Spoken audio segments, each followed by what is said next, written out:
We're going to be taking a look at some probability models. Probability models tell us the chances that something happens. We're going to be taking a look at a special case, though, and that case is when the only options are a success and a failure. So in general, that's going to be a Bernoulli model. So a Bernoulli model tells us that all the trials are going to be independent. Now, when I say that, I mean that to apply to all the different models that we'll be talking about. If it's a Bernoulli situation, then you can only have one attempt, but just to cover the other ones, we'll say all the trials, but one event if it's a true Bernoulli. The other criteria to have a Bernoulli situation is that there are only two results possible, and those two results are going to be success or failure. We're not going to have any other types of things going on here. So either it happens or it does not. And we're going to be able to get the thing that does not by subtracting from 1. Now you could think of 1 as 100%. So 100% chance. If you add up the chance of success to the chance of failure, you should get 100% in the end. So some examples of this would be if we are tossing a coin and we get heads. Now, if we get heads, success. If we don't, failure. Drawing a heart from a deck of cards. That's going to be either we do or we don't. But if, going with that example of drawing from a deck of cards, suppose I were to keep on taking cards out until I got a heart. Well, now it's no longer a Bernoulli situation for two reasons. Because of this first criteria, it has to be independent events. When I start taking cards out, I'm changing the number of cards that are available, so the probabilities are going to change. So the probability has to stay the same, success or failure. They can't change with each trial. And again, of course, a Bernoulli situation, a true Bernoulli, you're only going to have one trial anyway. So if I keep on trying, I'm actually into a different model. The next thing, getting a certain prize in a Happy Meal. So if you were going to McDonald's and you wanted the certain prize in the Happy Meal, either you're going to get the one that you want or you do not. So let's kind of take a look and practice the whole idea of these.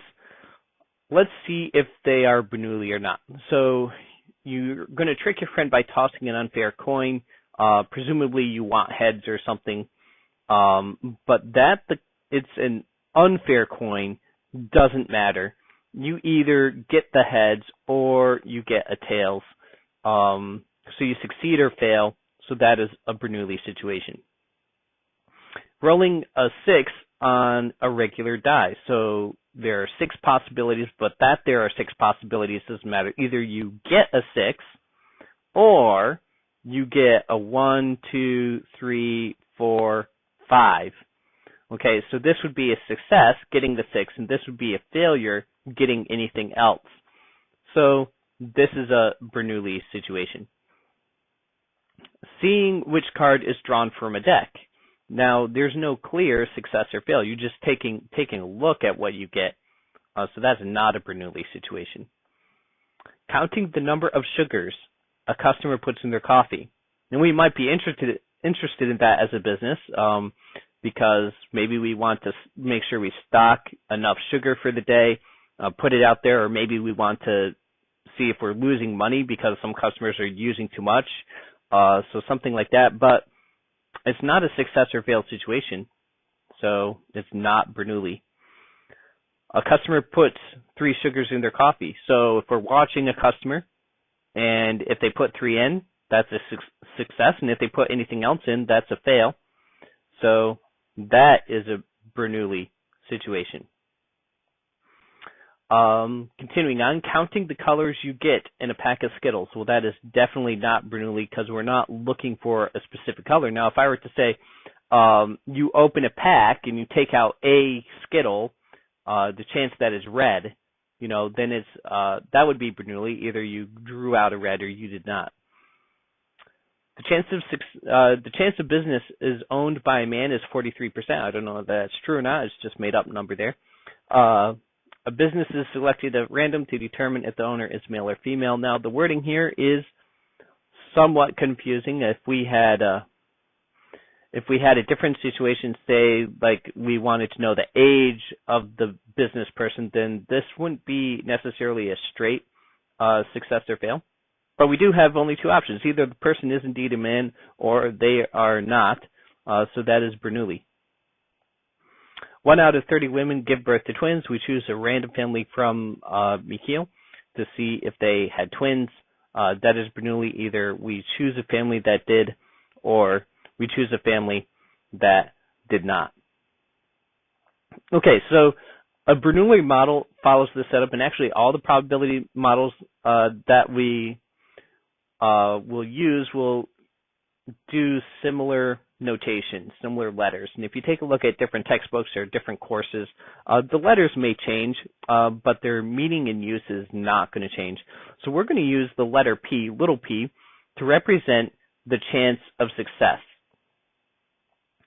And we're going to use letter Q to represent the chance of failure. So if I say had a P equals 20%, well then my Q would have to equal 100% minus 20%, which is 80%, would give me my chance to fail. So this would be my success, and this would be my failure rate. Now, in a Bernoulli situation, we are not, as a class, necessarily going to use that much, but we would use X, meaning our event, our specific event, to be 0 is a failure, and we would use our event equal to 1 to be a success. We're not going to need that too much, but I will mention it. Our expected value, well, is going to be our chance of success. Our variance in standard deviation can be found by taking a success and multiplying it by failure. Gives us our variance, and if we square root that, of course, we get our standard deviation. But a note on these two, they are not necessarily going to be useful information, and we'll see that in our example that we're about to do. So a cereal company puts a sports card in every cereal box, and the chance of getting a Pete Sampras card is 20%. If you don't know who Pete Sampras is, he is an old tennis pro. So the probability of getting a Sampras card in your cereal box is what we're asked for. So we're asked for our expected value or our mean, and the chance of us getting it is indeed 20%. So straightforward. Now, what is the variance in standard deviation? Well, our variance is PQ. So 20%, I'm going to change to a decimal, is our success, and our fail rate is 0.8. So our variance is 0.16, and our standard deviation is going to be the square root of that, so the square root of 0.16, which, if we go ahead and take a look at our calculator, let's see what that actually is. So I want to show my taskbar here for a second and bring up my calculator. And on my calculator, you can see I've already typed in square root of 0.16 is 0.4. Okay, so let's think about what this would mean. So either we get, and of course my phone would ring right when I'm trying to record. Anyways, let's think about what this standard deviation means. Now, standard deviation means distance from the mean. So our mean is a 20% chance, and our distance from that is 0.4. But we're looking at, do we get this card or don't we? So this is not necessarily going to tell us very much, because either we do get the card or we don't. Okay, that's going to wrap up our look at Bernoulli models, and we'll be taking a look at some other models here shortly.